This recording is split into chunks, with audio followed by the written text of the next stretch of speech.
اعوذ باللہ من الشیطان الرجیم بسم اللہ الرحمن الرحیم نحمدہ ونصلی علی رسولہ الکریم اما بعد۔ حضرت امام زین العابدین علیہ السلام فرماتے ہیں کہ اگر میں جوہر علم کو ظاہر کر دوں تو لوگ مجھے بت پرست کہیں اور میرے قتل کو حلال کر دیں۔ اگر میں جوہر علم کو ظاہر کر دوں تو لوگ مجھے بت پرست کہیں اور میرے قتل کو حلال کر دیں، تو اس بیان میں سوال یہ ہے کہ وہ جوہر علم آخر ہے کیا؟ یہ جو ہے جوہر علم کیا ہے اور اسے کیسے حاصل کیا جا سکتا ہے؟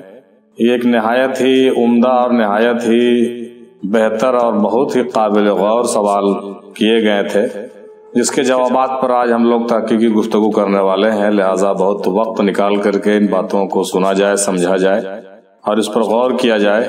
بہت ہی نایاب اور بہت ہی بہتر تحقیقات پیش کیے جا رہے ہیں، چنانچہ ملاحظہ فرمائیے۔ سب سے پہلے جناب صوفی احمد سبحانی صاحب جو پاکستان سے ہیں، انہوں نے اس پر اپنی باتیں پیش کی۔ انہوں نے فرمایا کہ جوہر علم علم حقیقت کو کہا جاتا ہے۔ علم ظاہر اور باطن کے دو ہی علم ہوتے ہیں۔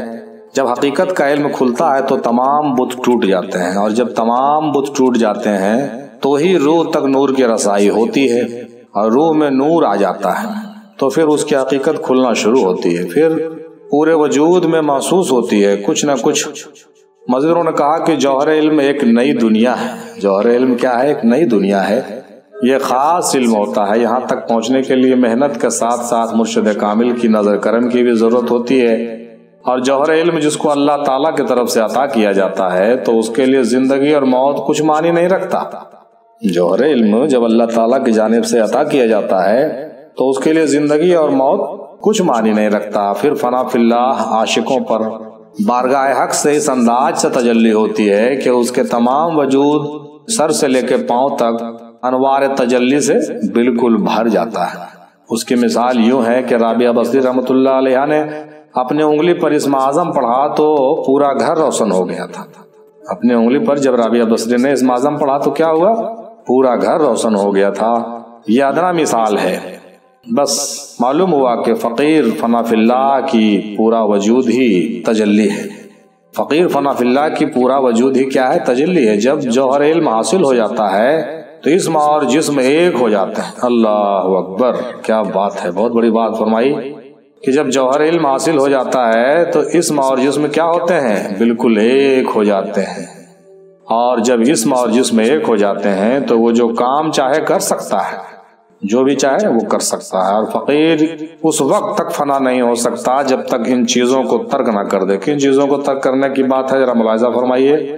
ترک اکثیر، ترک تقصیر، ترک علوم یعنی کتابی علم، اور ترک ذکر یعنی زبانی ذکر، ترک فکر، ترک امید بہشت، ترک خوف دوزخ، ترک حب دنیا و مال و دولت، ترک خلق، ترک نام و نمود، اور ترک مجلس اہل دنیا۔ یہ 11 طرح کے جو ترک ہیں، یہ کرنے کے بعد جو ہے کہا کہ فقیر اس وقت تک فنا نہیں ہو سکتا۔ یہ فنا ہونے کی بات ہے۔ جو فنا ہوتے ہیں ان تمام 11 چیزوں کو ترک کر کے فنا ہوتے ہیں۔ اس کو ہم دہرانا چاہیں گے۔ پہلا ترک اکثیر، دوسرا ترک تقصیر، تیسرا ترک علوم یعنی کتابی علم، اور چوتھا ترک ذکر یعنی زبانی ذکر، پانچواں ترک فکر، ترک امید بہشت، ترک خوف دوزخ، ترک حب دنیا، ترک خلق، ترک نام و نمود، اور ترک مجلس سے اہل دنیا۔ ان تمام چیزوں کی ترک کرنے کے بعد جو ہے فنا فی اللہ کی منزلوں سے آگے بڑھا جاتا ہے۔ جب تک کوئی ان چیزوں سے کنارہ کش نہیں ہو جاتا تب تک فنا فی اللہ نہیں ہو سکتا۔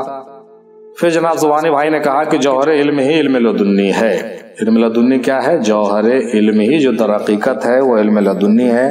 بہت عمدہ جو ہے تفصیلات آپ نے مہیا کی، محترم، بہت بہت شکریہ آپ کا۔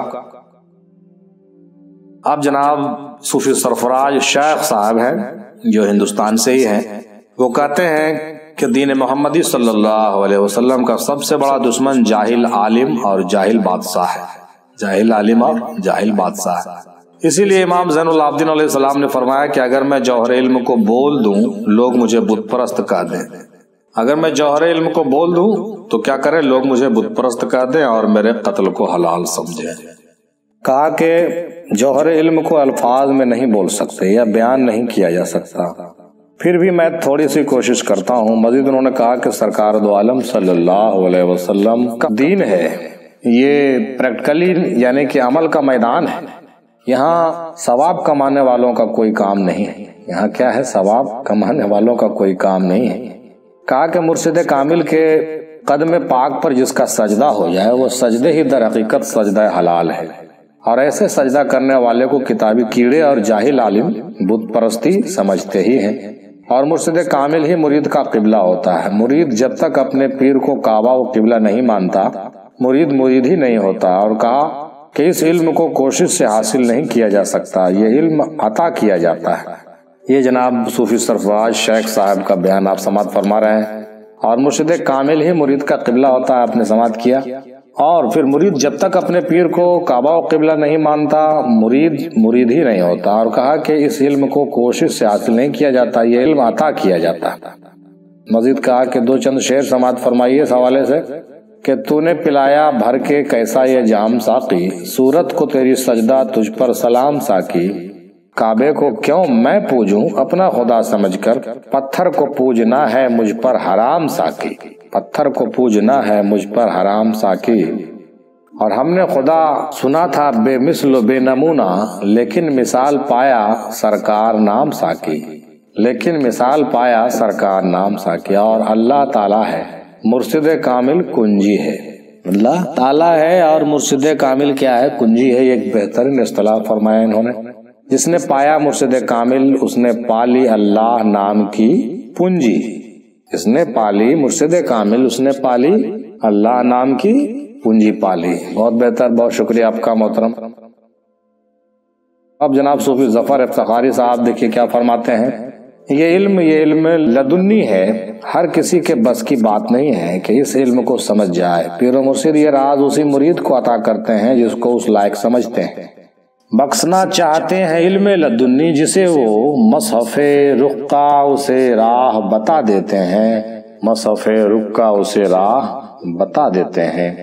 بہت شکریہ، کم لفظوں میں آپ نے بڑی بات فرمائی ہے۔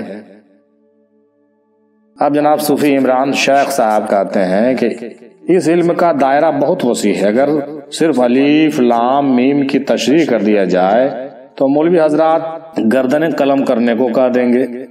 بالکل صحیح فرمایا آپ نے صاحب، دو چند باتیں آپ نے کہیں لیکن بہت ہی عمدہ فرمائی جناب صوفی عمران شیخ صاحب، آپ کا بہت شکریہ۔ اب جناب محترمہ سیدہ اختر محمودہ صاحبہ کیا کہتے ہیں، اللہ تعالیٰ گنج مخفی میں چھپا ہوا تھا، خواہش ہوئی کہ میں جانا جاؤں پہچانا جاؤں، خود ہی سے خواہش ہوئی۔ تو مزید انہوں نے کہا کہ ہر کوئی حق کو پانے کی کوشش کر رہا ہے، برف پانی سے ملنے کی کوشش کر رہا ہے، یہ اوپر کا علم ہے۔ جوہر علم میں حق الحق، غیب الغیب، باطن الباطن اور برزخ البرزخ ہے۔ بہت بہتر اور عمدہ الفاظ کا انتخاب انہوں نے کیا کہ یہ جو جوہر علم ہے یہ اوپر کا علم ہے، اور یہ حق الحق، غیب الغیب، باطن الباطن اور برزخ البرزخ سے متعلق ہے۔ ماشاءاللہ، بہت بہتر۔ یہاں جو حق الحق کو جان لیا اور اگر ظاہر کر دے تو قتل کر دیا جاتا ہے۔ بہت عمدہ بات آپ نے فرمائی۔ اور جوہر علم سینہ بسینہ عطا ہوتا ہے، جوہر علم جو ہے یہ سینہ بسینہ عطا ہوتا ہے۔ کامل مرشد اس کا علم رکھتے ہیں اور عطا بھی کرتے ہیں، اور جسے عطا کرتے ہیں وہ بھی کامل ہوتا ہے تب عطا کرتے ہیں۔ واہ، بہت خوب۔ جس طرح سے دو جہاں کے آقا حضرت محمد صلی اللہ علیہ وسلم نے مولا علی علیہ السلام کو عطا کیا، اور مولا علی علیہ السلام نے امام حسن کو عطا کیا، اور امام حسین علیہ السلام کو، اور حسن بصری رضی اللہ تعالیٰ عنہ کو، اور سعید ابن زید کو رضی اللہ تعالیٰ عنہ کو عطا کیا، اور ان سے سینہ بسینہ آج تک چل رہا ہے۔ انہوں نے کچھ لوگوں کے نام بھی گنائے ہیں جو بہتر ہے اور قابل غور ہیں، سب کا اپنا اپنا حصہ ہے۔ رسول مقبول صلی اللہ علیہ وسلم نے مولا علی کو یہ علم دیا اور فرمایا کہ کسی کے سامنے بیان نہیں کرنا۔ کیا کرنا؟ کسی کے سامنے بیان نہیں کرنا، ضبط کرنا۔ آپ نے بہت ضبط کیا۔ آخر مدینے کے باہر ایک کنویں میں آپ نے اس علم کو بیان کر دیا۔ کیا کیا صاحب؟ مدینے کے باہر ایک کنویں میں اس علم کو کیا کیا؟ بیان کر دیا۔ اور اس راز کا بیان کرتے ہی کنویں کا پانی خون میں تبدیل ہو گیا۔ اللہ اکبر! کیا ہوا؟ خون میں وہ پانی بدل گیا، یعنی اس علم کا جو ہے معاملہ اتنا زبردست ہوا اور اس کا اثر جو ہے کنویں میں ہو گیا اور کنویں کا پانی خون بن گیا۔ یہ روایت بہت دن سے سنتے آ رہے ہیں، جس کی حقیقت بھی ہے، جھوٹ بات نہیں ہے، یہ سچ ہے۔ اور مزید فرمایا کہ جوہر علم میں ایک شعبہ کشف کا ہے۔ کیا ہے؟ ایک جو ڈپارٹمنٹ ہے وہ کشف کا ہے، یعنی کرامت کا ہے۔ اس کے دو قسمیں ہیں، کشف اخفا اور کشف ذات۔ کشف خفی یہ ہے کہ سالک کو احوال عالم روز اطلاع ہو جائے گی۔ کشف خفی جو ہوتی ہے کیا ہے کہ بھائی سالک کو احوال عالم روز خبر دی جاتی ہے، خبر اس کو ملتی رہتی ہے۔ اور کشف ذات یہ ہے کہ عارف کو ذات حق کو حقیقت اشیاء کا انکشاف ہوتا ہے۔ کشف ذات یہ ہے کہ عارف کو ذات حق حقیقت اشیاء کا انکشاف ہوتا ہے۔ اور جب حضرت زید کو کشف خفی منکشف ہوا تو ایک روز جوش میں آ کر کہنے لگے کہ یا رسول اللہ صلی اللہ علیہ وسلم، اگر حکم ہو تو بہشتیوں اور دوزخیوں کو جدا جدا اور حال نشر حشر کا بات تفصیل بیان کر دوں۔ آپ صلی اللہ علیہ وسلم نے فرمایا بس تیرا گھوڑا بہت گرم ہو گیا، اس کو ذرا ٹھنڈا کر، بس تیرا گھوڑا بہت گرم ہو گیا ہے، یعنی تو بہت گرم ہو گیا ہے، تیرے اندر جوش آ گیا ہے، تو جذب میں چلا گیا، اور اب اس کو تھوڑا کیا کر، قابو میں کر اور اس کو تھوڑا سا ٹھنڈا کر۔ مزید انہوں نے فرمایا کہ یہاں سمجھنے کی بات یہ ہے کہ جوہر علم جب کسی کو عطا کیا جاتا ہے تو بندہ اس علم کے کشف میں منکشف ہو جاتا ہے، حق الحق باطن الباطن غیب الغیب اور برزخ البرزخ کو دیکھ لیتا ہے، اور یہ بھی جان لیتا ہے کہ کون دوزخی ہے اور کون جنتی ہے اور کیا ہے، سب کچھ اس پر منکشف ہو جاتے ہیں۔ اگر وہ شخص ان پوشیدہ باتوں کو بیان کرنے لگے تو ضرور قتل کر دیا جائے گا۔ بات آ گئی بالکل کہ اگر وہ ان تمام باتوں کو جو وہ دیکھ رہا ہے، وہ جو سمجھ رہا ہے، جو سن رہا ہے، جو اس پر کشف ہو رہی ہے، جو منکشف ہو رہی ہے، اس پر اگر وہ بیان کرنا شروع کر دے تو کیا ہوگا؟ معاملہ جو ہے بالکل گڑبڑ ہو جائے گا۔ اور یہاں ہم کہنا چاہیں گے کہ نظام دنیا بھی درہم برہم ہو جائے گی اور شریعت کی پابندی بھی نہیں ہو پائے گی، تو لوگ پاگل و مجنو قرار دے دیں گے، ہے نا بھائی، اور کہیں گے بھوت سوار ہے اس پر، یا مختلف قسم کی باتیں اس پر کہی جائے گی، اور لوگ گمراہ بھی ہو جائیں گے ان کی باتوں کو سن کر کے۔ جیسا کہ تواریخ آپ دیکھیں گے تو بہت سارے گھٹنائیں جو ہے، بہت سارے ایونٹ ایسے ہوئے ہیں۔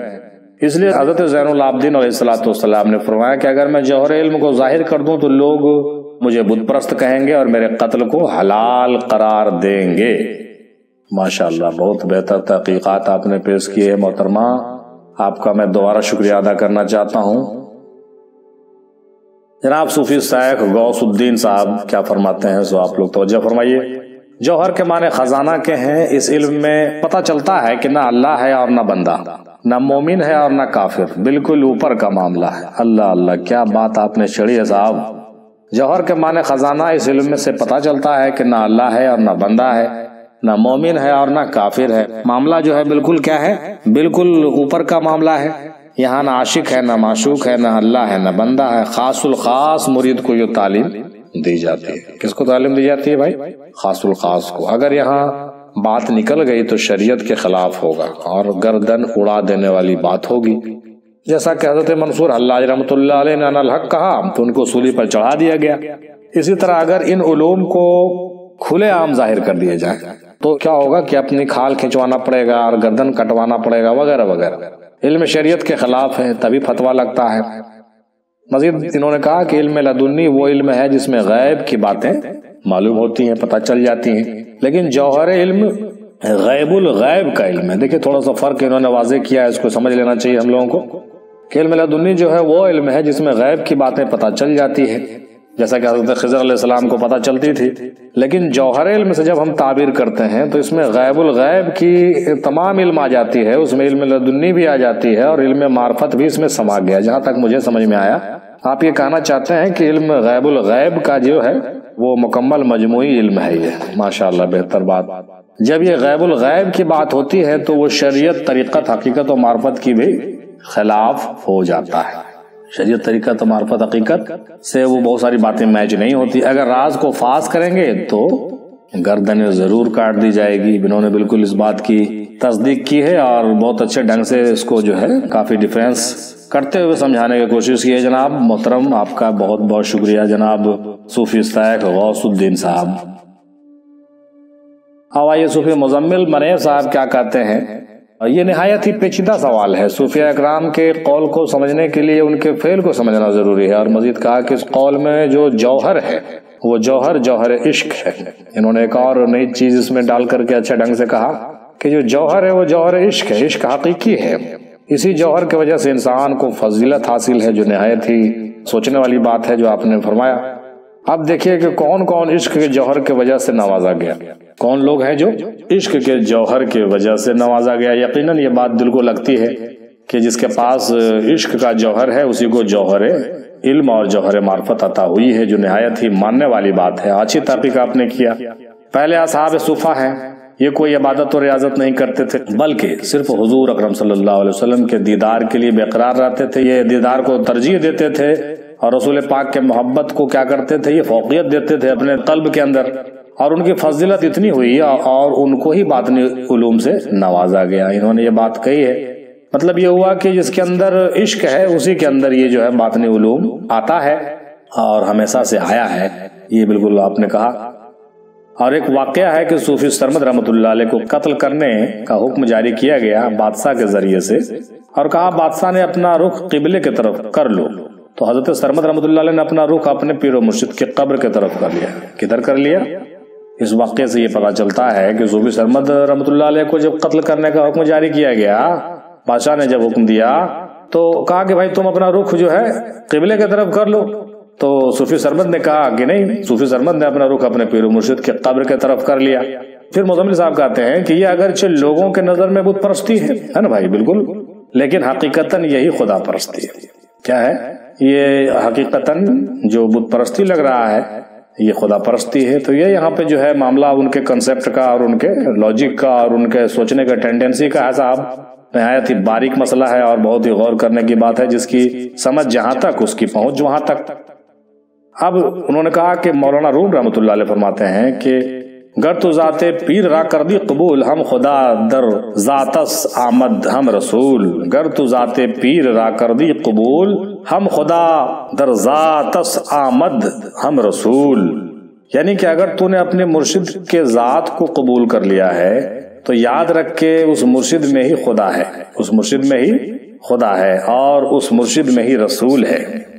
بہت بڑی بات انہوں نے مولانا روم کے حوالے سے کہی. وہ مرشد ہی سب کچھ ہے. اگر ہم عام لوگوں کے سامنے اس شعر کی تشریح کریں، عام لوگوں کے سامنے کیا کریں، اس شعر کی تشریح کریں، تو کہیں گے کہ یہ بت پرستی ہے، لیکن در حقیقت یہی خدا پرستی ہے. اور مولانا رومی رحمۃ اللہ علیہ کا اور قول دیکھیے کہ ہر کے پیر ذات حقرا یک ندید نہ مریدو نے مریدو نے مرید. انہوں نے کہا یعنی جس نے اپنے مرشد اور ذات حق کو ایک نہ دیکھا وہ ہرگز مرید نہیں ہے، ہرگز مرید نہیں ہے، ہرگز مرید نہیں. بھائی لیجیے، تو انہوں نے بالکل صاف کہہ دیا کہ ہر کے پیر ذات حقرا یک ندید نے مریدو نے مریدو نے مرید. تو کہا کہ ہم اگر اسے عام لوگوں کے سامنے جو کہ حکمتوں سے بھری ہوئی باتیں ہیں اور جو حکمتوں سے واقف جو لوگ نہیں ہیں ان کے سامنے، حقیقی توحید سے جو لوگ واقف نہیں ہیں ان لوگوں کے سامنے اگر یہ باتیں ہم پیش کریں گے تو ان لوگوں کے لیے بت پرستی ہوگی. لیکن جو حقیقی توحید کو جاننے والے ہیں ان کے لیے عین حق پرستی ہے.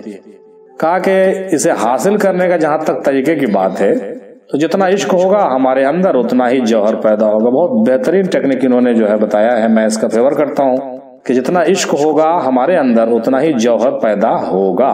اسی جوہر کو اور اسی عشق حقیقی کو بڑھانے کے لیے محفل سما ہوتی ہے.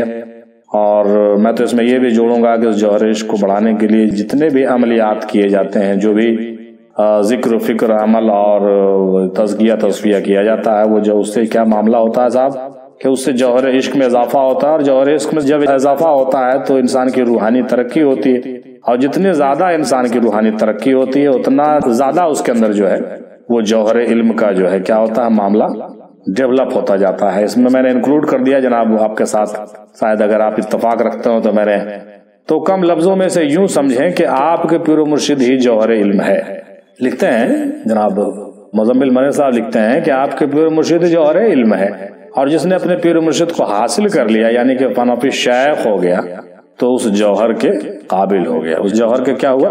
قابل ہو گیا. فنافی شیخ کی منزل یہاں پر دیکھیں، ہم ایک بات اور انکلوڈ کریں. حضرت وارث علی صاحب رحمۃ اللہ علیہ سے پوچھا گیا یہ بات کہ بھائی فنافی شیخ کی منزل اور فنافی رسول اور فنافی اللہ کی منزل میں کیا فرق ہے؟ کیا تینوں الگ الگ کرنے پڑیں گے؟ تو حضرت وارث علی صاحب رحمۃ اللہ علیہ نے کہا کہ جی نہیں، جب آپ نے فنا فی الشیخ کر لیا تو آپ کا فنا فی الرسول بھی ہو گیا اور فنا فی اللہ بھی ہو گیا۔ تو اس بات کو یہاں پہ جوڑ کر کے سمجھ لیجئے کہ فنا فی الشیخ جو ہو گیا تو اس کو جوہر ملنے کے لائق وہ ہو گیا ہے نا بھائی، وہ جو ہے اس کے لیے ایلیجیبل ہو گیا، بالکل پوری طرح سے یوگ مانا جائے گا صاحب کہ آپ نے جب اس منزل کو طے کیا، فنا فی الشیخ ہو گئے، فنا فی الرسول، فنا فی اللہ ہو گئے، تو آپ اس جوہر کے قابل ہیں۔ اب آپ کی قسمت کے اوپر ہے کہ کتنا آپ کے اندر وہ ڈال دیا جائے گا یا آپ کتنا اس لائق ہیں جو آپ کو عطا کی جائے گی، مطلب اتنا سمجھنا چاہیے انسان کو۔ آپ دیکھیے جناب مزید انہوں نے کہا کہ اولیاء اکرام کے تصنیف کو پڑھیں گے، اس میں بھی نااہلوں کو بت پرستی نظر آتی ہے، جیسا کہ وارث پاک رحمۃ اللہ علیہ کا قول ہے کہ ایک صورت کو پکڑ لو، اسی صورت میں تمہیں خدا مل جائے گا، اور خدا صرف آسمان میں نہیں بلکہ ہر جگہ ہے، تم میں اور ہم میں چھپا ہوا ہے لیکن تم دیکھ نہیں سکتے۔ تو اولیاء اللہ کے تصنیف کا مطالعہ کرنے سے ہمیں دھیرے دھیرے یہ راز پتہ چلتا ہے اور یہ علم حاصل ہوتا ہے۔ مزید کہتے ہیں کہ جوہر علم کا اہل وہی ہوتا ہے جو نا اہل ہوتا ہے۔ ان کا نا اہل لفظ کا استعمال انہوں نے جو ہے دوسرے معنوں میں کیا ہے، اس کو اس طریقے سے نہیں لینا چاہیے۔ مطلب یہ ہوا کہ وہ آدمی جو بالکل صوفی ہو جائے، اس سے مراد انہوں نے شاید لیا ہے۔ جب عشق مجازی عشق حقیقی کے عروج پر پہنچتا ہے تبھی وہ علم حاصل ہوتا ہے۔ انہوں نے بات پہلے بھی بہت عمدہ طریقے سے بات انہوں نے بیان کی ہے، ابھی پہلے میں نے ذکر کیا اس کا کہ بھائی صحیح معنوں میں جو جس کے اندر جتنا جوہر عشق ہے اتنا وہ جوہر علم کے لائق ہے۔ تو جب عشق مجازی عشق حقیقی کے عروج پر پہنچتا ہے تبھی وہ علم حاصل ہوتا ہے۔ بہت اچھی بات انہوں نے فرمائی۔ اب انہوں نے کہا کہ یہاں پر ایک بات غور کرنے کی ہے کہ امام فرما رہے ہیں کہ اگر وہ جوہر علم لوگوں کے سامنے آ جائے تو بت پرستی کا فتویٰ دیں گے، تو معلوم یہ ہوتا ہے کہ بت پرستی کیے بغیر وہ علم حاصل ہی نہیں ہوتا۔ اس کو بھی نوٹ کیا جائے۔ یہاں پر یہ بات دیکھیے، صوفیاء اکرام کے یہاں ان تمام باتوں کی بہت ہی دلیلیں ہیں اور بہت ہی اچھے ڈھنگ سے اس پر بات کی جاتی ہے، اور اس پر بہت نہایت ہی عمدہ جو ہے تحقیق ہونی چاہیے اور ہو رہی ہے۔ جہاں تک ہم لوگ بھی اپنے دانشتے کوشش کرتے ہیں، اور آپ تمام حضرات سے گزارش ہے کہ آپ بھی تحقیقات کریں اپنے مجلسوں میں اور اپنے پیر و مرشد کے زیر سایات بیٹھ کر کے اپنے خانقاہوں میں اس کا ضرور ذکر کیجیے، تو معلوم یہ ہوتا ہے کہ بت پرستی کیے بغیر وہ علم حاصل ہی نہیں ہوتا۔ دیکھیں یہاں پر بت پرستی کیسے نکل گیا، یا بھی جو آپ کلام پڑھتے ہیں، اب جو صوفیانہ کلام ہوتا ہے محفل سما میں، تو لوگ طرح طرح کے انگلی اٹھاتے ہیں، تو دیکھیں یہاں پر دیکھیں یہ حضرت زین العابدین صاحب علیہ الصلوۃ والسلام کے اسی قول سے جو ہے بت پرستی لفظ کا جو ہے کتنا زبردست طریقے سے اخذ کیا جا رہا ہے۔ سو دیکھیے، تو بت پرستی کیے بغیر علم حاصل ہی نہیں ہوتا، یعنی کہ ہمیں دنیا اور علماء سو کے نظر میں بت پرست بننا ہوگا حق پرستی کرنے کے لیے اور جوہر علم کی طرف جانے کے لیے۔ ظاہر سی بات ہے، بالکل میری بات اگر آپ سمجھ گئے ہوں، یعنی یہ لوگ پیر پرستی کرنے کو بت پرستی کہتے ہیں، جبکہ پیر پرستی عین بندگی ہے جو کہ دنیا والوں کے بت پرستی معلوم ہوتی ہے، یعنی کہ پیر ہی اصل جوہر ہے، کیونکہ پیر میں ہی نقصہ ہے اللہ اور رسول کا، پیر ہی بھید ہے ہر راز کا، یعنی کہ اصل جوہر علم تیرا پیر ہے جو عشق کی صورت میں تیرے سامنے جلوہ نما ہے۔ مزید جناب مزمل صاحب لکھتے ہیں کہ یہ جوہر علم ہر ایک کے لیے نہیں ہے، یہ تبھی ملتا ہے جبکہ تم مرنے سے پہلے مر جائے۔ دیکھیے بہت اچھی بات ایک اور انہوں نے انکلوڈ کیا اس میں، مرنے سے پہلے مر جانے کی بات ہے، بالکل فنا فی اللہ کی بات آ رہی ہے، اوپر بھی ذکر ہوا ہے۔ جب تو عشق کی بھٹی میں پورا جل کر خاک ہو جائے اور جب خاک بھی باقی نہ رہے تب مل سکتا، ورنہ کتابوں میں صرف کیا ملے گا، صرف قصے اور کہانیاں ہی ملیں گے، کچھ نہیں ملنے والا ہے۔ جیسا کہ اوپر میں آپ نے دیکھا کہ جناب سبحانی بھائی نے کہا کہ ترک کرنے میں وہ بھی ہے صاحب کہ آپ ظاہری علوم کو جو ہے آپ کو ترک کرنا ہوگا۔ 11 قسم کے ترک آپ نے اوپر پڑھا ہے، سنا ہے ابھی۔ اب ذرا غور کریے کہ اولیاء صوفیاء نے اس علم کو پانے کے لیے کتنے امتحان دیے ہیں، اور ہم ابھی عشق کے منزل کے آس پاس بھی نہیں ہیں، تو کیسے کچھ ملے گا؟ اور جسے ملا ہے اس کو اللہ تعالیٰ قتل کر دے۔ دیکھیے ایک اور نیا ٹاپک انہوں نے انکلوڈ کیا ہے حدیث قدسی کے حوالے سے، کہ جسے ملا ہے اس کو اللہ تعالیٰ قتل کر دیتا ہے۔ جس کو یہ جوہر علم ملا ہے اس کو کیا کرتا ہے اللہ تعالیٰ؟ قتل کر دیتا ہے۔ بہت اس پر غور کیجیے گا تاکہ اس کا راز راز رہے، لیکن وہ راز راز رہ کر بھی راز نہیں رہتا۔ جیسے ہر ریکارڈ ٹوٹنے کے لیے بنتا ہے، ویسا ہی ہر راز فاس ہونے کے لیے ہے، پر یہ کچھ خاص لوگوں کا ہی حصہ ہوتا ہے۔ ماشاءاللہ بہت عمدہ تحریر اور بہت ہی عمدہ تحقیق جناب صوفی مزمل منیر صاحب کے جانب سے آیا ہے۔ میں ان کا دوبارہ نہیں بلکہ تیسری بار شکریہ ادا کرنا چاہوں گا۔ تو آپ نے بہت بہتر طریقے سے اپنی باتوں کو پیش کیا۔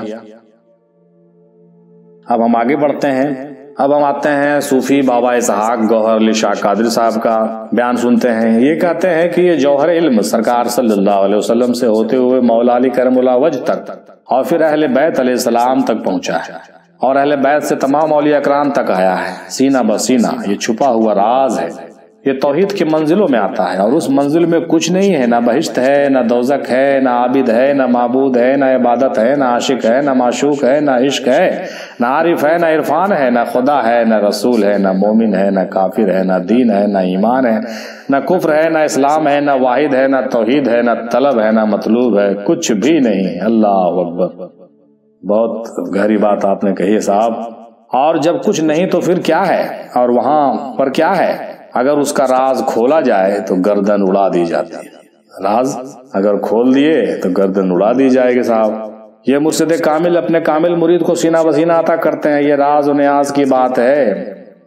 مزید انہوں نے کہا کہ پیر و مرشد کی خدمت سے محبت سے حاصل کیا جا سکتا ہے اس علم کو۔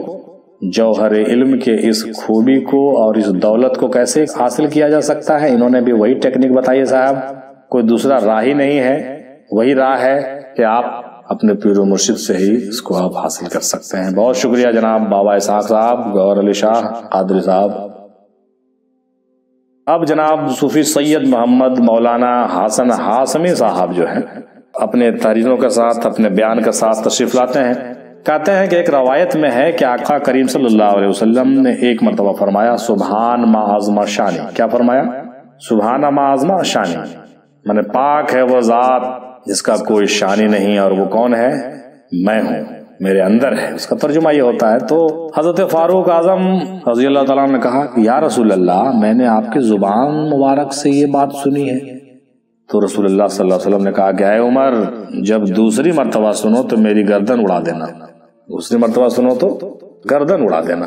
تو پھر ایک مرتبہ رسول مقبول صلی اللہ علیہ وسلم ایک سرور کیف میں تھے، پھر کہا کہ آپ نے سبحان معظم ثانی۔ حالانکہ یہ واقعہ حضرت باعزید بستامی رحمۃ اللہ علیہ کا، یہ واقعہ بالکل ہو بہو باعزید بستامی رحمۃ اللہ علیہ کا بھی آتا ہے کتابوں میں۔ چلیے انہوں نے یہ پیش کیا ہے تو کچھ لاجک ہوگا، چلیے سنیے۔ تو سبحان معظم ثانی کہا کہ دوسری بار اگر یہ سرور کیفیت ہو تو مجھے کیا کرنا؟ میرا گردن اڑا دینا۔ تو پھر ایک مرتبہ رسول مقبول صلی اللہ علیہ وسلم نے سرور کیف میں تھے تو کہا آپ نے سبحان معظم شانی۔ تب فاروق اعظم نے تلوار نکالی اور سرکار کے گردن پر ماری یا مارنا چاہا، تو تلوار آر پار ہو گئی، آپ کی گردن کو کچھ نہ ہوئی۔ تو مزید انہوں نے کہا کہ اس علم کے بارے میں حضرت ابو ہریرہ رضی اللہ تعالیٰ عنہ سے بھی روایت ہے، فرمایا کہ رسول صلی اللہ علیہ وسلم نے مجھے ایسے علم دیے ہیں کہ اس میں 9 حصے میں نے چھپا لیے اور ایک حصہ کو کیا کیا؟ ظاہر کر دیا۔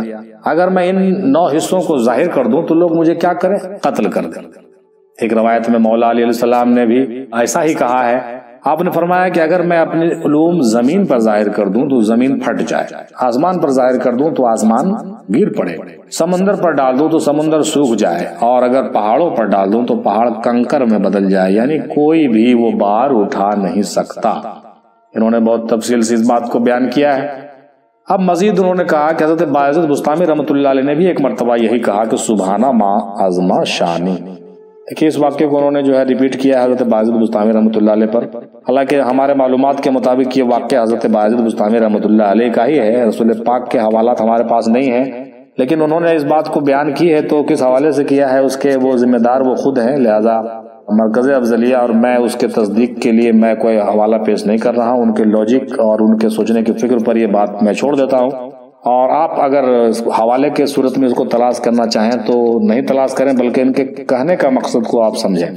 چلیے جناب سید صاحب کا بہت بہت شکریہ، جو بات انہوں نے پیش کی ہے راز میں، اور اس طریقے سے انہوں نے جوہر علم کے بارے میں بات بہت تفصیل سے کی ہے، بہت بہت بہتر۔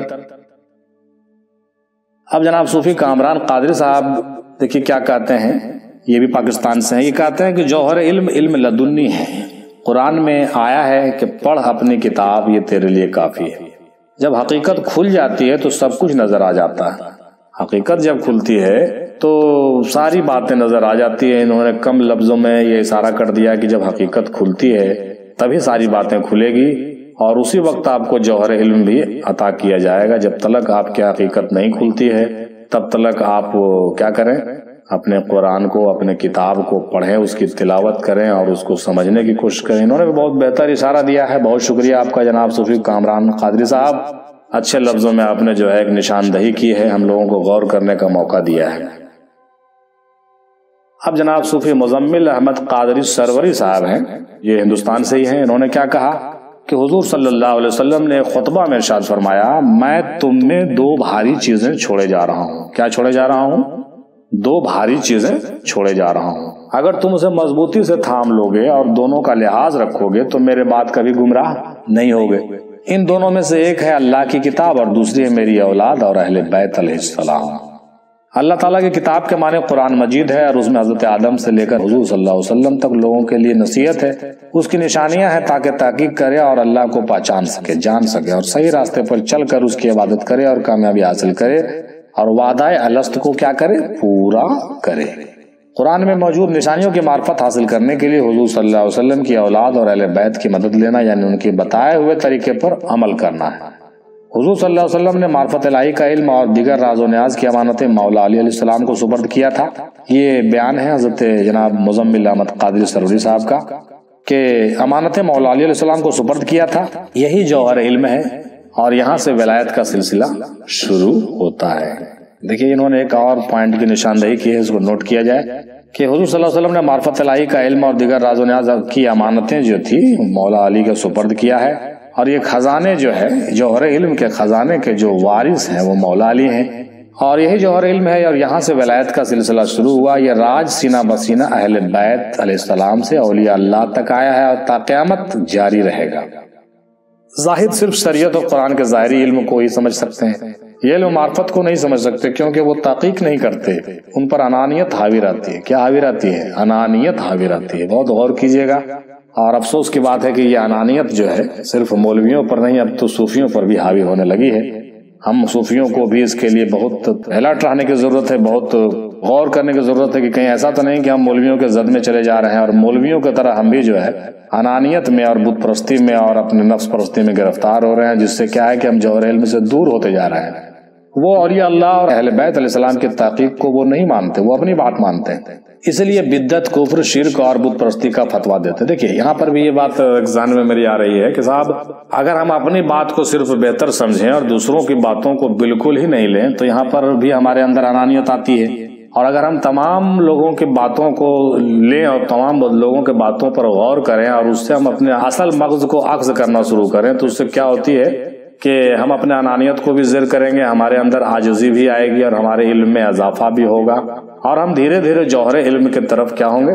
بڑھنے لگیں گے انشاءاللہ۔ یہ بہتر بات ہے، اور یہ کمی ہے ان لوگوں میں جو ایسے اس طریقے کے نام و نہاد کے جو صوفیہ ہیں اور علماء ہیں، وہ اپنے لاجک اور اپنے کنسپٹ پر اڑے رہتے ہیں۔ کیا رہتے ہیں؟ وہ سوچتے ہیں کہ بس میں جو کہہ رہا ہوں بس وہی صحیح ہے، دوسرے کی بات تو صحیح ہو ہی نہیں سکتی ہے، بس یہیں پر وہ پھنس جاتے ہیں۔ اور یہ نفس کے نہایت ہی گھٹیا معاملہ ہے، جس کو میں نے دوسرے آڈیو میں بھی میں نے ذکر کیا ہے کہ وہ انانیت کا مسئلہ جو ہوتا ہے وہ اشارتاً بہت ساری باتیں ہم نے پہلے بھی کی ہے کہ وہ نفس امارہ نہیں ہے اور نفس لوامہ نہیں، بلکہ نفس ایک ملمہ کہیے یا ملہمہ کہیے، وہاں پہ جا کر کے لوگ بڑے بڑے لوگ پھنستے ہیں اور آخر میں وہ نفس مطمئنہ تک نہیں جاتے ہیں، کہ راستہ بالکل بریک اپ ہو جاتا ہے، یہ انانیت کی وجہ سے یا یوں کہیے کہ اپنے عزت و شہرت اور نام و نمود کی وجہ سے۔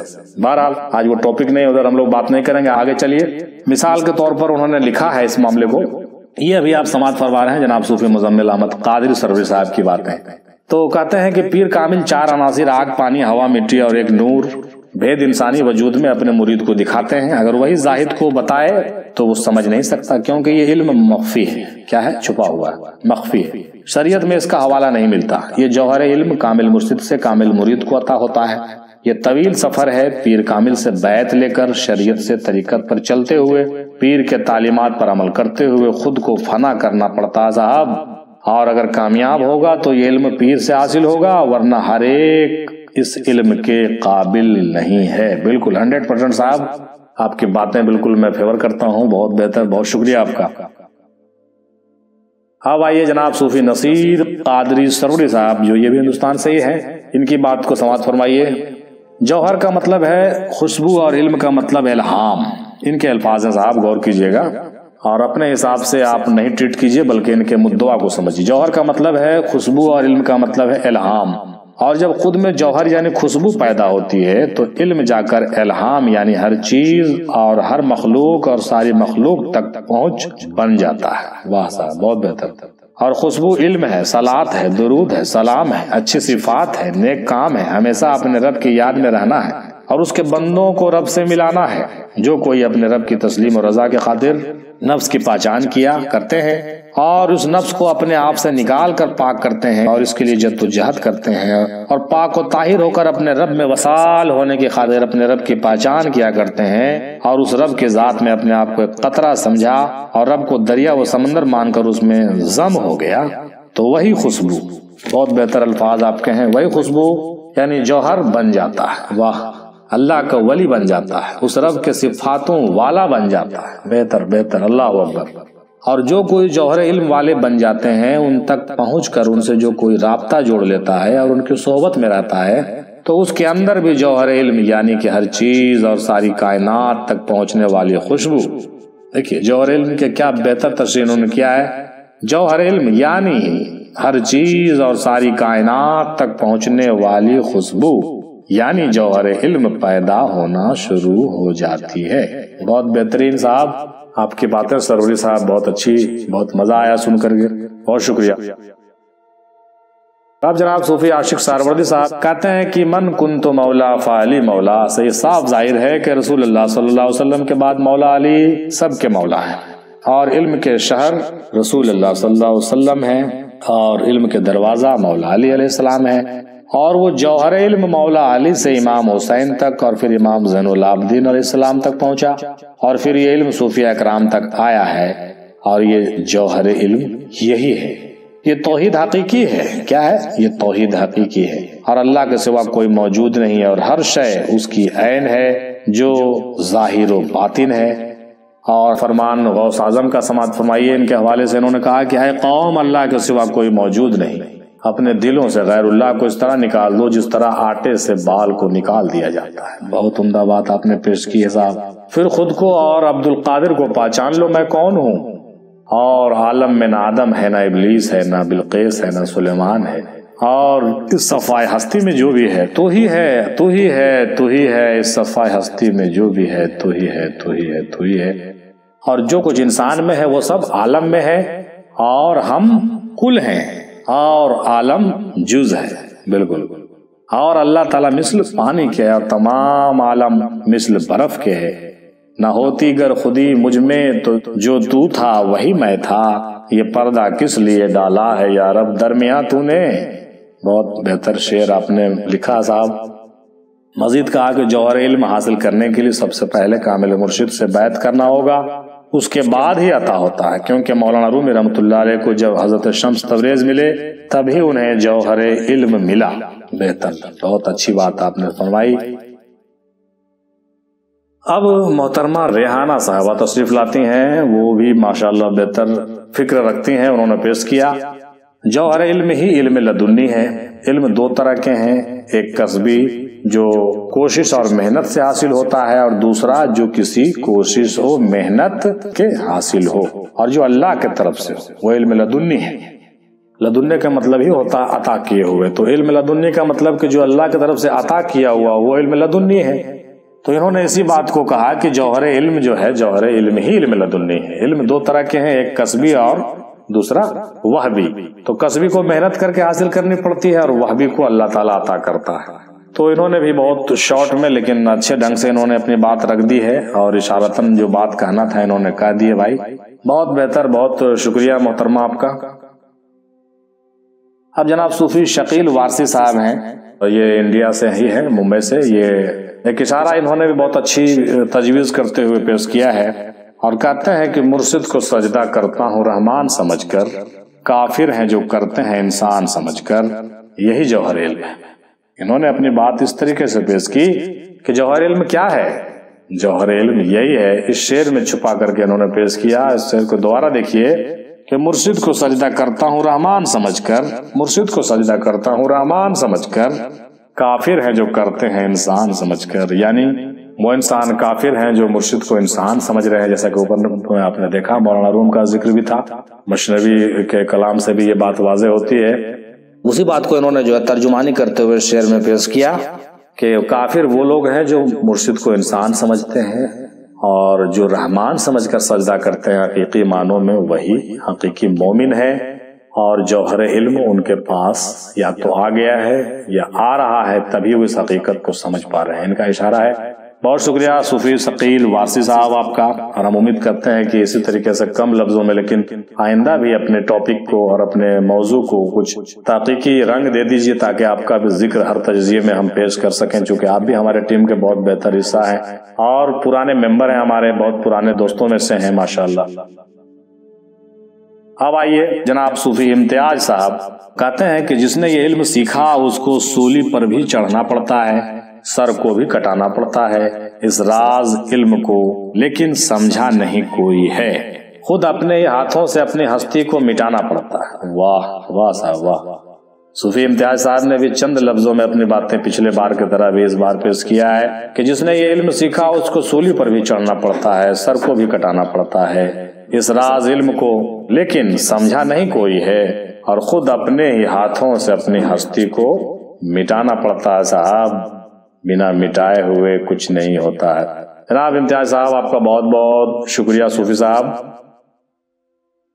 اب جو ہے آخر میں امیر افضلی صاحب ہیں، ہمارے صاحبزادے کا جو ہے تحریر سماعت فرمائی آئی، اور بہت بہتر تحریر ہے، اور اس تحریر کو سننے کے بعد آپ میرے لیے کچھ بچا نہیں ہے، تمام باتیں اس نے لکھ دی ہے ماشاءاللہ۔ اب اس کو سماعت فرمائیے اور غور کیجئے اس کے تحریر کو بھی اور اس کے باتوں کو بھی، بہت ہی ٹیکنیکل اور لاجیکل بات اس میں ہے، اور بہت مجموعی طور سے تمام باتوں کو اس نے جو ہے آخر میں سما دیا اس تحریر میں، اور یہ بہت ہی عمدہ تحریر ہے، اس کو ضرور سنیے گا، اور آخر میں اسی تحریر کو میرا بھی نظریہ سماعت کرتے چلیے، یہ اس کو بھی میرا نظریہ ہی سمجھا جائے، چونکہ یہ میرے گھر کی بات ہے اور میرے ہی تعلیم سے جو ہے پریرنا لے کر کے اور انسپائرڈ ہو کر کے اس نے ساری باتیں لکھی ہے اور بہترین باتیں پیش کیا ہے، اس کو سماعت کیجیے۔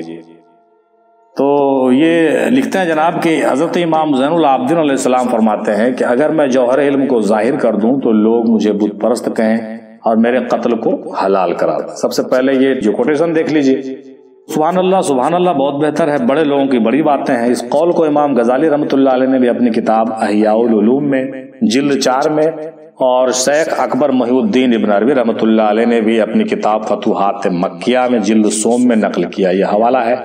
اور جہاں تک مجھے یاد آ رہا ہے کہ اس قول کو فصوص الحکم میں حضرت ابن عربی رحمۃ اللہ علیہ نے بھی نقل کیا ہے، ہم نے بھی کہیں پڑھا ہے شاید۔ اور ہمیں دیکھنا چاہیے کہ کہنے والا کون ہے۔ مولا علی علیہ السلام اور امام حسین علیہ السلام کے جانشین اور جوہر علم و معرفت اور تمام تر امانت کے اکلوتے امین اور وارث امام زین العابدین علیہ السلام کا فرمان ہے، کسی عام انسان کی یہ بات نہیں ہے۔ ایک حدیث میں آیا ہے کہ حضرت عبداللہ ابن مسعود رضی اللہ تعالیٰ عنہ نے روایت کیا ہے کہ رسول مقبول صلی اللہ علیہ وسلم فرماتے ہیں کہ علم اور حکمت کے 10 حصے کیے گئے ہیں۔ علم اور حکمت کے کتنے حصے کیے گئے ہیں؟ 10 حصے کیے گئے ہیں، جس میں سے 9 حصے صرف مولا علی کو عطا کیا گیا۔ 9 حصے، 10 حصے میں سے 9 حصے مولا علی کو عطا کیا گیا، اور 1 حصہ باقی امت کے پاس ہے۔ یعنی کہ امام زین العابدین علیہ السلام ان تمام تر علوم و حکمت جو کہ صرف مولا علی علیہ السلام کو عطا کیے گئے تھے اس کے بھی وارث ہوئے، وارث ٹھہرے۔ اور پھر امام زین العابدین علیہ السلام سے یہ علم سینہ بسینہ تمام بزرگان دین اور صوفیاء اکرام تک پہنچا ہے۔ تمام اولیاء اکرام کا سلسلہ امام زین العابدین علیہ السلام تک ہی جاتا ہے، تقریباً تمام سلاسل ملتے ہیں ان سے، اور پھر مولا حسین علیہ السلام اور مولا علی علیہ السلام تک آخرکار تو پہنچ ہی جاتا ہے، اور رسول پاک صلی اللہ علیہ وسلم تک تمام سلاسل پہنچتے ہیں۔ اب غور کرنے والی بات یہ ہے محترم کہ جس کے پاس پوری کائنات کے علم و حکمت کے 10 حصے میں سے 9 حصے، اس کو نوٹ کیا جائے کہ جس انسان کے پاس پوری کائنات کے علم و حکمت کے 10 حصے میں سے 9 حصے ہیں، اور عام انسان اور تمام امت کو ملا کر ان کے پاس صرف 1 ہی حصہ ہے، تو اب ذرا سوچئے کہ کیا ان دونوں کے بیچ کوئی مقابلہ ہو سکتا ہے؟ نہیں ہو سکتا۔ یعنی مولا علی، امام حسن و حسین، یعنی مکمل اہل بیت علیہ السلام کا جو علم کا مرتبہ ہے اور علم کی جو حصہ داری ہے ان کی، وہ کسی عام انسان سے اور کیا کسی دوسرے صحابہ سے تو اس کا مقابلہ کرنا ہی نہیں ہے صاحب، کوئی مطلب ہی نہیں بنتا ہے کہ کسی سے مقابلہ کیا جائے، اس بات کو نوٹ کیا جائے، تو کوئی مقابلہ نہیں ہے۔ کیا ان کی باتیں ان لوگوں کے سمجھ میں آ سکتی ہے؟ اچھا یہ بھی غور کیجئے کہ جس کے پاس تمام علوم حکمت کے 10 حصے ہوں ہیں بھائی، تو باقی جو جس کے پاس 1 حصے ہوں تو کیا 10 حصے والے کی بات 1 حصے والے کو سمجھ میں آئے گی؟ ذرا اپنا کچھ، سائنس کا زمانہ ہے، ذرا ٹیکنک لگا کر کے سوچئے اور سائنٹیفک حساب سے بھی ذرا اندازہ لگائیے تو پتا چلے گا کہ بھائی جس کے پاس علم و حکمت کے تمام خزانوں کا علم 90% ہے، 90% یا 99%، ہم تو 99% کہیں گے، جس کے پاس 99% ٹوٹل دسترس حاصل ہو علم کا، اور کسی کے پاس 1% ہے، تو کیا 99% والا انسان کی بات 1% والا جس کے پاس صلاحیت ہے وہ سمجھ سکے گا؟ یقیناً نہیں سمجھ سکے گا، اور کوئی مقابلہ بھی نہیں اس کا۔ تو بس یہ بات جس نے سمجھ لی، گویا یہ جوہر علم کو سمجھ لیا، اور یہ معاملہ کوٹس کا سمجھ میں آ جائے گا کہ انہوں نے یہ بات کیوں کہی۔ تو کلیئر ہوا کہ بالکل نہیں سمجھ میں آ سکتی ہے اور کوئی مقابلہ نہیں ہے۔ بس اسی وجہ سے ان کی باتیں اور ان کی حکمتیں عام انسانوں کے سمجھ سے بالا تر ہے، بالکل فضو تر ہے، ہم تو فضو تر کہیں گے، بالکل اوپر کی بات ہے۔ اور شروع سے یہی ہوتا بھی آیا ہے کہ اولیاء اللہ اور بزرگان دین کی باتیں، ان کے رموز اور ان کے اسرار، علم و حکمت اور جوہر علم عام انسان کے دماغ سے اوپر چلی جاتی ہے۔ اب کہیے گا کہ صاحب چلیے اہل بیت تک تو سمجھ میں ہم کو آیا، لیکن یہ اولیاء اللہ جو جوڑ دیا، ہاں بالکل، کیوں؟ اس لیے کہ اہل بیت علیہ السلام کے جو وارث ہیں وہ اولیاء اللہ ہی ہیں، تو جو ان کے امانت کے امین ہو گئے، اولیاء اللہ جو ہو گئے، وہ 90% والے کیٹیگری میں آ رہے ہیں۔ اس بات کو ذرا نوٹ کیجیے، ہاں وہ 90% والے کیٹیگری میں ہے، 1% والے میں نہیں ہے صاحب۔ ہاں تو جو اولیاء اللہ ہیں، جو صحیح معنوں میں کامل پیران ہستیاں ہوتی ہیں، پیران اعظام لوگ ہیں، صحیح معنوں میں، جن کو صحیح معنوں میں جوہر علم ٹرانسفر کیا گیا اور ان کو صحیح معنوں میں خلافت اور اجازت سے نوازا گیا۔ جھولا چھاپ کی بات میں نہیں کر رہا ہوں، صحیح معنوں میں جو وارث النبی ہیں، وارث مولا علی ہیں، وارث امام علی مقام ہیں، اور وارث غوث پاک ہیں، وارث زندہ سامدار ہیں، وارث علی شاہ ہیں، وارث خواجہ پیا ہے، مطلب جتنے بھی سلاسل کا آپ نام لیجئے، ان سلاسل کے بڑے ہستیوں کے جو صحیح معنوں میں جو وارث ہیں، ہم ان کی بات کر رہے ہیں، ان کے جو نائب ہیں، تو وہ اس کیٹیگری میں آ گئے ہیں جو 99% والے جو صاحب ابھی میں ذکر کر رہا ہوں کہ جن کے پاس 10 حصے میں سے 9 حصے جن کو علم عطا کیے گئے ہیں، وہ ان کا علم جو ہے ان سے بالکل ٹرانسفر ہوتا چلا رہا ہے۔ تو وہ بولی وہی بولیں گے جو ان کے پیروں نے کہا ہے، جو ان کے بزرگوں نے کہا ہے۔ یہ بات بالکل سرکار میں ہندی رحمۃ اللہ علیہ تک، ہمارے دادا حضور تک آپ اس کو دیکھ لیجئے، اپنے اپنے پیروں تک اس کو دیکھ لیجئے تو آپ کو بات سمجھ میں آئے گی۔ تو ہم یہ کہہ رہے تھے کہ اس لیے جو ہے نہیں ہضم ہوتی ہے ان کی باتیں عام لوگوں کو، تو اور وہ لوگ اپنی کم عقلی اور ناسمجھی کے باعث ان پر فتوے صادر کرنا شروع کر دیتے ہیں۔ اللہ کا شکر ہے کہ ہم پر بھی بہت سارے فتوے ہیں، اور یہاں تک کہ ان کے قتل کو حلال تک قرار دیے جاتے ہیں۔ نہیں بھائی، تو یہ شروع سے ہوتا ہے، کوئی نئی بات نہیں ہے۔ چونکہ امام زین العابدین علیہ السلام انسانوں کے ظرف سے بہت اچھی طرح سے واقف تھے۔ کیا چیز سے واقف تھے؟ ان کے ظرف سے۔ اس لیے فرمایا کہ اگر میں ان علوم کو جو میرے پاس ہیں لوگوں پر ظاہر کر دوں تو یہ لوگ مجھے بت پرست کہنا شروع کر دیں گے اور میرے قتل کو تیار ہو جائیں گے۔ یہ بات مجھے لگتا ہے کہ پوری طریقے سے آپ لوگ سمجھ لیے ہوں گے۔ آڈیو کلپ حالانکہ لمبا ہو گیا، لیکن چونکہ بہت ہی مزیدار اور بہت دلچسپ گفتگو چل رہی ہے، آئیے تھوڑی دیر اور برداشت کرتے ہوئے۔ اگر دیکھا جائے تو اس میں غلطی ان تمام لوگوں کی بھی نہیں ہے، کیونکہ اس جوہر علم کو سمجھنے کی صلاحیت اور برداشت کرنے کا ظرف ان کے پاس ہے ہی نہیں، اس لیے ان کو جو سمجھ میں آتا ہے وہ بکتے رہتے ہیں، کرتے رہتے ہیں، اور نہ ہی ان کے پاس اس کی قدر ہی ہے۔ ظاہر سی بات ہے، کیا قدر کریں گے وہ لوگ اس کی جو اس کو سمجھتے ہیں نہیں، ان کے سمجھ سے باہر کی بات ہے نا۔ بس اسی وجہ سے جوہر علم کو عام لوگوں سے چھپایا جاتا ہے، اور بالکل چھپایا جانا بھی چاہیے۔ یہ تحریر آپ سماعت فرما رہے ہیں امیر افضلی صاحب کا۔ اب آگے ہے کہ کیونکہ ہیروں کی پرکھ صرف جوہری ہی جانتا ہے، کوئی دوسرا اس کی قدر کر ہی نہیں سکتا ہے، بالکل اسی طرح سے اس جوہر علم میں بھی ہے۔ عام انسان جو اس کی قدر نہیں جانتا اور نہ ہی اس کی اہمیت کو سمجھتا ہے، اسے کیا پتا ہے کہ یہ کیا ہے، وہ تو بالکل نااہل ہے، اور اسی لیے نااہلوں سے اس جوہر علم کو چھپایا جانا ہی چاہیے، یہی بہتر ہے۔ اب یہاں پر ایک بات ہم انکلوڈ کریں گے کہ آج کے ڈیٹ میں بعض خانقاہوں میں اس جوہر علم کے نام سے جو بہت بلیک میلنگ چل رہا ہے، بہت بلیک میلنگ۔ اب یہاں پہ دیکھیے یہ حوالہ دیا جائے گا کہ صاحب دیکھیے حضرت امام زین العابدین صاحب نے تو کہا تھا کہ چھپایا جائے، لوگوں کو نہیں بتایا جائے، تو اس آڑ میں وہ لوگ کیا کرتے ہیں کہ کوئی بات ہی نہیں کرتے ہیں۔ میری بات سمجھ رہے ہیں؟ ہاں، اس کوٹیشن کے آڑ میں اور دوسرے بھی کوٹیشنز ہیں، اس کے آڑ میں کہتے ہیں کہ جب ہمارے بزرگوں نے چھپایا تو میں بھی چھپا رہا ہوں، اور یہاں تک کہ جو بیسک باتیں ہیں وہ بھی چھپاتے ہیں، اور اس قدر بخیلی پر آمادہ ہیں کہ خانقاہوں میں بالکل کچھ بچا ہی نہیں ہے۔ اٹھا میں مدرسہ و خانقاہ سے غمناک، نہ زندگی نہ محبت نہ روشنی نہ نگاہ۔ تو بھائی جہاں پہ روشنی ہے تو آپ روشنی دیجئے نا، صرف روشنی دیجئے، روشنی کی بات کیجئے، علم کی بات کیجئے۔ تو اس علم کی آڑ میں ارے آپ دوسرے طریقے سے بھی تو سمجھا سکتے ہیں، ان باتوں کو فروغ دے سکتے ہیں، ان کی تحقیقات کر سکتے ہیں، اس کو پردے میں بیان کر سکتے ہیں، اس پر ریسرچیں کروا سکتے ہیں، نہیں کر سکتے ہیں؟ بالکل کر سکتے ہیں صاحب۔ لیکن ہو کیا رہا ہے کہ ان باتوں کے آڑ میں بعض مزید زیادہ خانقاہوں میں جو ہے بالکل بیان کا سلسلہ منقطع ہوتا جا رہا ہے۔ لوگوں کو یہ کہا جاتا ہے کہ بھائی میں چھپا رہا ہوں، میں پردے کی بات میں ہوں، میں پردے کی باتیں نہیں بتاؤں گا، میں 10 سال 20 سال خدمت کرواؤں گا، یہ بہت ساری چیزیں سننے کو آتی ہے۔ معاف کیجئے گا، معذرت چاہتا ہوں اگر کسی کو برا لگی ہو میری بات۔ تو اصل مقصد میرا یہ تھا کہنا کہ صاحب نااہلوں سے تو بالکل چھپانا چاہیے یقیناً، لیکن چھپانے کا مطلب یہ نہیں ہے کہ جو کہنے لائق باتیں ہیں وہ بھی چھپائی جائیں۔ اب دیکھیں ہم بیان کر رہے ہیں نا بھائی صاحب، تھوڑی کہ ہم بالکل راز فاس کر نہیں، راز ہم فاس نہیں کر رہے ہیں، ہم آپ کو اس طرف لا رہے ہیں تاکہ آپ ڈھونڈیے اس کو، پائیے اس کو، اور اپنے پیر و مرشد کے پاس جا کر کے صحبت کیجئے تاکہ آپ کو اس کے صحبت کا اجر مل سکے اور وہ صحبت کا اہمیت آپ کو پتہ چلے۔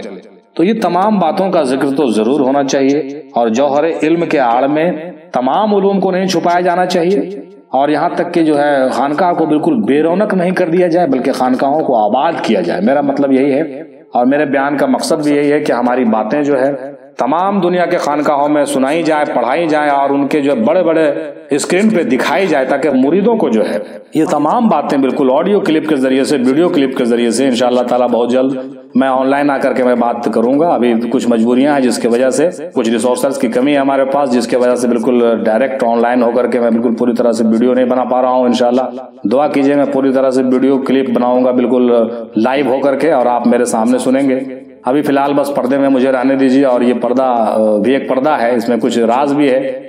تو ان تمام باتوں کو مد نظر رکھتے ہوئے میں یہ چاہتا ہوں صاحب، جوہر علم کو فاش کرنا میرا مقصد نہیں ہے، جوہر علم کی رغبت لوگوں میں پیدا کرنا ہے۔ اس جوہر علم کے طرف ان تمام پیر بھائیوں کو، تمام سلاسل کے تمام مریدوں کو ہم لانا چاہتے ہیں، اور ان کو اس کی رغبت اور اس کی طلب پیدا کرنا چاہتے ہیں۔ لہٰذا اگر کوئی بھائی میری بات کو سنتے ہو تو ضرور دوسروں تک پہنچائے تاکہ ان کے اندر یہ رغبت پیدا ہو۔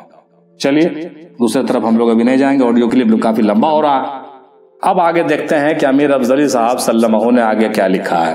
لیکن جو اس کے اہل ہوتے ہیں، اس کی قدر جانتے ہیں اور اس کی اہمیت کو بہت بہتر طریقے سے سمجھتے ہیں، ان لوگوں سے یہ جوہر علم چھپایا نہیں جاتا۔ دیکھیے میری بات آ گئی، بلکہ انہیں عطا کیا جاتا، لہذا ان کو عطا کیا جائے۔ ہم تمام دنیا کے تمام پیروں سے ہم ریکویسٹ کریں گے کہ صحیح معنوں میں آپ کے پاس اگر ویسا کوئی مرید ہے تو آپ ان کو جو ہے یہ جوہر علم عطا کیجیے، اور ممکن ہو تو اگر میری بات آپ تک پہنچ رہی ہو تو میرے لیے بھی دعائے خیر کیجیے، اور وہیں سے میرے اندر ایسا نظر کرم ہم پر ڈال دیجئے کہ میرے اندر بھی کوئی تشنگی جو بچی ہوئی رہ گئی ہے، جو میرے اندر کچھ ایسی بات میرے اندر بھی ہو جائے، وہ جوہر علم میرے اندر بھی آ جائے۔ ہم آپ سے دعا کی درخواست بھی کرتے ہیں محترم، سچے دل سے یقیناً، اور آپ اپنے تمام مریدوں کو جو اس لائق ہے اس کو ضرور عطا کیجیے۔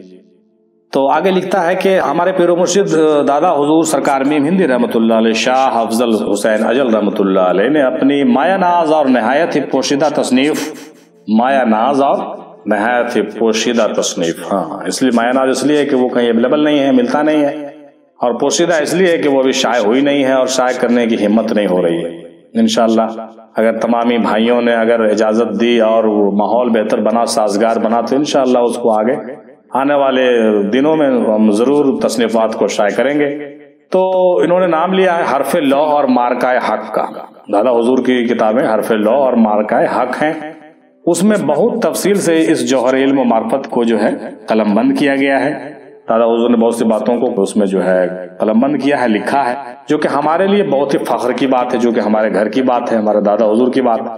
گرچہ دادا حضور سرکار میم ہندی رحمۃ اللہ علیہ کا انداز بیان اور الفاظوں کا انتخاب اور فصاحت و بلاغت ایسا نایاب ہے کہ اسے بغیر پیر و مرشد کے رہنمائی کے سمجھنا ناممکن۔ اگر وہ شائع بھی ہو جاتی ہے، بعض لوگ یہ اعتراض کرتے ہیں کہ بھائی شائع کریں کیسے کریں یہ ہو جائے گا، جی نہیں، اگر وہ شائع بھی ہوتی ہے تو بنا پیر و مرشد کے رہنمائی کے آپ ان کی باتوں کو بالکل نہیں سمجھ سکتے۔ میں نے پہلے کہا کہ میں اسی ٹریک پر چلنے والا انسان ہوں کہ دادا حضور نے مجھے پہلے ہی بتایا تھا کہ بھائی راز کو فاز بھی کر دو اور راز راز بھی رہے، لہٰذا یہ ان کے جملے ہیں، میں ان کو دہراتا رہتا ہوں۔ تو ان کا بھی انداز بیان یہی تھا کہ بغیر پیر و مرشد کے آپ رہنمائی کے آپ ان کی باتوں کو نہیں سمجھ سکتے، اور اگر ذرا سا رہنمائی آپ کے پیر و مرشد کی ہے تو ان کی باتوں کو آپ بالکل سمجھیں گے۔ تو آئیے دادا حضور سرکار محمد رحمۃ اللہ علیہ کا ایک جملہ جو ہے میں نقل کرتا ہوں، اس پر آپ غور کیجیے اور اندازہ لگائیے۔ سب سے پہلے دادا حضور کی بزرگی کا اندازہ لگائیے، اس کے بعد دادا حضور کے اندر جو ہے کتنی پکڑ تھی معرفت و حقیقت کی، یہ اندازہ لگے گا۔ پھر علم لدنی کی طرف بھی آپ کا دھیان چلا جائے گا اور وہ رموز حکمت کی طرف اشارہ چلا جائے گا، اور یہ پتہ چل جائے گا کہ صاحب جوہر علم میں کتنی طاقت ہوتی ہے اور کہاں سے کہاں تک جاتا ہے اور کیسے وہ مطلب چھپایا ہوا ہے نا بھائی۔ تو چنانچہ آپ ارشاد فرماتے ہیں، شاہ افضل میمندی رحمۃ اللہ علیہ ارشاد فرماتے ہیں، اس کوٹ کو بہت غور سے سنیے گا، قلم نے بسم اللہ لکھا اور ٹوٹ گیا، قلم نے بسم اللہ لکھا اور ٹوٹ گیا، بس ختم ہوا قرآن، بقیہ 30 پارے اسی کے تفسیر میں آئے ہیں۔ اللہ اکبر۔ دادا حضور لکھتے ہیں کہ قلم نے بسم اللہ لکھا اور ٹوٹ گیا، بس ختم ہوا قرآن، بقیہ 30 پارے اسی کے تفسیر میں آئے، یعنی بسم اللہ کے اندر سارا قرآن سمایا ہوا ہے، پورا قرآن بسم اللہ میں سمایا ہوا ہے۔ بعض جگہ آپ نے پڑھا ہوگا کہ پورا قرآن جو ہے الحمد شریف میں سمایا ہوا، اور الحمد شریف جو ہے بسم اللہ میں سمایا ہوا، اور بسم اللہ جو ہے بسم اللہ کے بے میں سمایا ہوا، ہر جو بسم اللہ کے بے میں ہے وہ بے کا نقطہ میں سمایا ہوا ہے۔ اور مولا علی علیہ السلام فرماتے ہیں کہ میں اسی بے کا نقطہ ہوں۔ یہ ذکر پہلے بھی کئی کلپ میں آپ سن چکے ہوں گے اور آپ یقیناً سنتے رہتے ہیں۔ تو اسی بات کو دادا حضور نے اس طریقے سے نقل کیا۔ اب آگے دیکھتے ہیں کہ اس کی تشریح ناقابل بیان ہے، اب اس کی تشریح جو ہے بالکل ناقابل بیان ہے، پر اہل نظر اور صاحب علم و معرفت حضرات بہت اچھے طریقے سے اشارتاً سمجھ جاتے ہیں ساری چیزوں کو، اور سمجھ بھی گئے ہوں گے۔ اس سے زیادہ بولنے پر ضرور بالضرور قتل کر دیے جائیں گے، لہذا خاموشی بہتر ہے۔ اور اسی لیے دادا حضور کے اس تصنیف مبارک کو عام طور سے صاحب ہی نہیں کیا جا سکتا ہے۔ بارکیف اور امیر افضلی لکھتا ہے میرے بارے میں ذکر کرتے ہوئے کہ میرے والد محترم جناب معراج افضلی صاحب نے بھی اپنے نایاب ترین تصنیف رموز فاس میں جوہر علم کو پردے میں رکھتے ہوئے فاس کیا۔ یقیناً میں نے بھی رموز فاس کے نام سے کچھ لکھنے کی کوشش کی تھی جو رموز فاس ہے، لیکن وہ بھی شائع نہیں ہے۔ انشاءاللہ حالات بہتر ہوئے تو وہ بھی انشاءاللہ ضرور شائع ہوں گے۔ آپ لوگوں کی دعائیں چاہیے اس میں، اور ہماری مضبوطی چاہیے، ہمارے ٹیم کی مضبوطی چاہیے، ہمارے ٹرسٹ کی مضبوطی چاہیے، ہماری کمیٹی کی مضبوطی اگر ہوگی انشاءاللہ ضرور ان تمام چیزوں کو دھیرے دھیرے، چونکہ زمانہ اب جو ہے بہت آخر آ گیا میرے بھائی، اور ان تمام رموز کو دھیرے دھیرے سامنے لایا جائے، تمام خانقاہیں اس میں جو ہے اس مشن میں سامنے آ جائیں اور ساتھ ہوں تو زیادہ بہتر ہوگا، تاکہ ہم جو ہے ان تمام جوہر علوم کو اپنے اندر لا سکیں اور دوسروں تک بالکل یقیناً پردے سے مگر پہنچا سکیں۔ البتہ ابھی یہ تصنیف شائع نہیں ہوئی ہے، انشاءاللہ تعالی جلد شائع ہوگی۔ بہرحال جہاں تک سوال پوچھا گیا ہے وہ جوہر علم آخر کیا ہے، تو اس علم میں قرآن حکیم کے حقیقی معنی و تفسیر، حروف مقطعات کے معنی و تفسیر، بسم اللہ الرحمن الرحیم کے حقیقی معنی، سورہ فاتحہ کے حقیقی معنی و تفسیر، آدم و حوا علیہ السلام کی حقیقت اور اس کی تفسیر، لوح قلم اور کرسی فرشتہ و ابلیس کی حقیقت، ذات خداوندی کی پہچان اور حقیقت محمدیہ صلی اللہ علیہ وسلم، اور بھی بے شمار ایسی باتیں شامل ہیں جس کا زبان پر لانا بھی محال ہے۔ تو انہوں نے کہا کہ جہاں تک جوہر علم کی بات ہے تو اس علم میں یہ ساری چیزیں آ گئی۔ اس علم میں کیا آ گئے، اس کو میں پھر سے ریپیٹ کر دیتا ہوں کہ جوہر علم جب ہم بولتے ہیں تو اس میں جوہر علم سے مراد، حالانکہ اوپر تو بہت تفصیل سے ذکر ہوا، لیکن اس جوہر علم میں یہ تمام باتیں آ گئیں۔ قرآن حکیم کے حقیقی معنی و تفسیر، حرف مقطعات کے بھی معنی و تفسیر اس میں آ گئے، بسم اللہ الرحمن الرحیم کے حقیقی معنی آ گئے، سورہ فاتحہ کے آ گئے، آدم و حوا کے، لوح قلم کے، تمام چیزوں کی جو حقیقتیں ہیں وہ جب آپ کے اندر فاش ہوتی ہے، اور وہ فاش ہونے کی صلاحیت، کرنے کی صلاحیت اور سمجھنے کی صلاحیت ہوتی ہے، سمجھ لیجئے کہ آپ کے اندر جو ہے وہ جوہر علم آ گیا ہے۔ چونکہ جوہر علم میں ان تمام چیزوں کو چھپا دیا گیا ہے۔ ہمارے حساب سے جوہر کے معنی خوبی کے ہوتے ہیں اور علم کے معنی علم کے، تو وہ علم جس میں خوبی ہو، خوبی والا علم کون سا، آپ سوچ لیجئے، علم معرفت کو ہی کہا گیا، تو سب سے بڑا علم جو ہے علم معرفت ہے۔ تو اسی علم معرفت کو حقیقت میں جو ہے جوہر علم سے تعبیر کیا گیا، ہمارے امام نے جوہر علم سے تعبیر کر کے بیان کیا۔ آپ اس کی جتنی وضاحتیں نکال لیجئے، لیکن بات وہی ہے جو میں نے بیان کیا ہے، اور اشارتاً تمام باتیں ہم نے جو ہے کور کرنے کی کوشش کی ہے۔ اب جہاں تک سوال یہ ہے کہ اس علم کو حاصل کیسے کیا جائے، جو نہایت ہی بہت ہی باریک اور ٹیکنیکل سوال ہے، حالانکہ ہمارے بھائی نے برابر اصرار کیا کہ اس پر بات ہونی چاہیے، تو اس پر بات لوگوں نے کیا ہے مگر کم ہی کیا، پھر بھی بہت ہوا ہے۔ تو اس کا بھی جواب سنیے، یہ بیان کرتے ہیں کہ تو بلا شبہ یہ جوہر علم کامل پیر و مرشد کے پاس ہی ہوتا ہے، جیسا کہ ذکر ہو چکا ہے۔ اس علم کو ان کی صحبت میں رہ کر، ان کی فرما برداری و خدمت کر کے، اپنے آپ کو اس علم کے اہل بنا کر، اپنے نفس کو پاک کر کے اور پیر و مرشد کی امانت کے امین بن کر اسے ضرور حاصل کیا جا سکتا ہے۔ اتنا تو بھائی کرنا پڑے گا۔ کوئی آدمی ہوتا ہے بھائی کہتا ہے بھائی میں تو بس ایسا ہی، تو ایسے تھوڑی ہوتا ہے، ایسے تو کچھ ہی ہوتا نہیں، کسی بھی کام کو کرنے کے لیے اہل تو ہونا ہی ہوتا ہے۔ کوئی لائق ہو تو ہم شان کئی دیتے ہیں، ڈھونڈنے والے کو دنیا بھی نہیں دیتے ہیں۔ تو ایک تو ڈھونڈنے والا سچا طلب والا انسان ہونا چاہیے، اس کے بعد اس کی نیت ہونی چاہیے پاک، اور اس کے اندر خلوص ہونا چاہیے، اور صحیح معنوں میں اس کی جو رغبت ہے وہ بالکل مولا کے جانب ہونی چاہیے، اور اس کا اہل بھی اس کو ہونا چاہیے۔ تمام چیزیں ہیں جس کو صحبت میں رہ کر کے، فرما برداری کر کے، خدمت کر کے، اپنے آپ کو اہل ثابت کر کے، سب سے بڑی بات میں نے جو ذکر کیا پہلے بھی تمام آڈیو میں، کہ وہ نفس کو پاک کر کے کرنے کی ضرورت ہے۔ نفس کی پاکی بہت بڑی بات ہے، بنا اس کے تو کچھ ہوگا نہیں، یا نہیں تو صرف آپ اپنے مرشد کے نظر میں اہل بن جائیں، وہی بات ہو گئی، اہل بن جائیں گے تو وہ مرشد عطا کر دیں گے۔ اور سب سے بڑی بات یہ ہے، یوں تو بھائی مرشد کی ایک نظر سے تمام باتیں بن جاتی ہیں، لیکن مرشد نظر بھی انہی لوگوں پہ کرتا ہے جو اس لائق ہوتا ہے۔ اس بات کو بھی نوٹ کیا جائے۔ بعض لوگ یہ کہتے ہیں کہ صاحب مجھ پر بس خالی ایک نظر کر دیں، میں تو اپنی کمی کو دور بالکل نہیں کرنا چاہتا ہوں، اندر سے یہ کہتے ہیں، اوپر سے تو کہتے ہیں میں ٹھیک ہوں، لیکن اندر حقیقت یہ ہوتی ہے کہ اپنے اندر وہ بالکل بدلاؤ لانا نہیں چاہتے ہیں۔ ان کا نفس جو ہے بالکل غیریت میں ڈوبا ہوا ہوتا ہے، اور ان کے اندر کثافتیں بھری ہوتی ہیں، اور وہ امید رکھتے ہیں کہ مجھ پر ایسا نظر کرم پیر کر دیں کہ میں تو بالکل پتہ نہیں کیا ہو جاؤں۔ ارے بھائی، تو ہونے کے لیے آپ کے اندر صلاحیت چاہیے۔ آپ پہلے اپنے نفسانیت کو پاک کیجئے، جو بتاتے ہیں پیر و مرشد ان پر عمل کیجئے، تزکیہ، تصفیہ، تنزیہ سارا کچھ کیجئے، مکمل فرما برداری کے ساتھ، تمام صبر و ضبط کے ساتھ، تمام سلوک کے تمام راہوں کو طے کیجئے نا۔ آپ اپنے پروسیجر میں رہیے، آپ اپنے پروسیجر میں مکمل رہیے گا تو پیر و مرشد کو مجبوری ہو جائے گی آپ پر نظر کرنا۔ صاحب آپ پر نظر کرنا ان کی مجبوری ہوگی، تو اس بات کو آپ نوٹ کر لیجئے۔ تو اب وہ جب آپ کو اس کے اہل سمجھیں گے تو آپ کو بنا مانگے وہ آپ کو جوہر علم عطا کر دیں گے، اور بہت اچھے سے عطا کر دیں گے، اور آپ کو اپنے مسند ارشاد پر بیٹھا دیں گے، اور تمام امانتیں آپ کو سپرد کر دیں گے۔ اللہ تعالیٰ سے دعا ہے کہ ہم تمامی لوگوں کو اس لائق بنائے، اور اپنے پیر و مرشد کی نگاہ کرم ہم پر ہو۔ بہت بہت شکریہ آپ کا، آپ نے بہت عمدہ طریقے سے میری تمام لمبی باتوں کو، اس کو تو میں فضول ہی کہوں گا، حالانکہ شاید میرے کام اگر آپ کو یہ باتیں آ جائیں تو بہت اچھی بات ہے، لیکن اگر یہ فضول ہو تو اس کے لیے میں بالکل معذرت چاہتا ہوں اور دعا کی درخواست کرتا ہوں۔ کہنے سننے میں کچھ غلطی ہوئی، اس کے لیے میں معذرت پھر سے دوبارہ چاہتا ہوں۔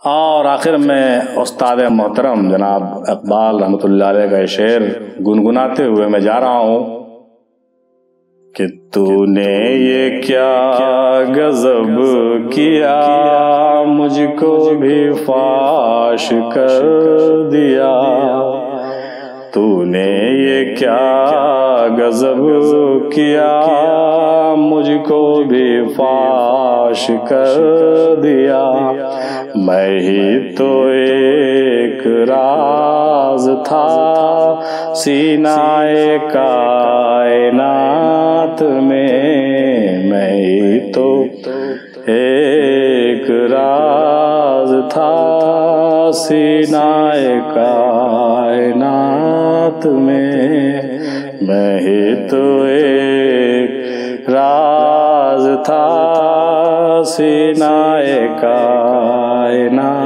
میں۔ وآخر دعوانا الحمدللہ رب العالمین وما علینا الا البلاغ۔ السلام علیکم ورحمۃ اللہ وبرکاتہ۔